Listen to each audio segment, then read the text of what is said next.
नमस्कार, आपण पाहत आहात डीसी न्यूज मराठी. मी आहे आपल्या संगती दिव्या. महाराष्ट्राच्या राजकारणात मोठी घडामोड घडली असून उद्धव ठाकरे यांना मोठा राजकीय धक्का बसलेला आहे. शिवसेना उद्धव बाळासाहेब ठाकरे पक्षातील 6 बंडखोर खासदारांना एकनाथ शिंदे यांच्या शिवसेनेत जाण्यास लोकसभा अध्यक्ष ओम बिर्ला यांनी मान्यता दिली.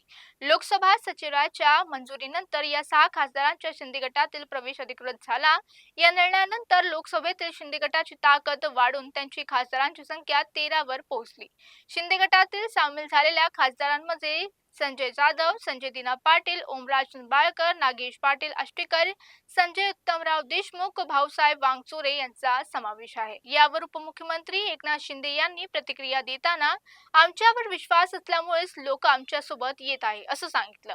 आम्ही पक्ष फोडण्याचं नाही तर लोकांना जोडण्याचं काम करतो असेही शिंदेंनी सांगितलं. जनतेप्रती असलेल्या जबाबदाऱ्या पूर्ण करण्यासाठी आम्ही सर्वांना पूर्ण सहकार्य करू असे शिंदे गटाचं म्हणणं आहे. तर पाहूया या प्रकरणात पुढे काय होतं. थांबूया इथेच. पाहत राहा डीसी न्यूज मराठी.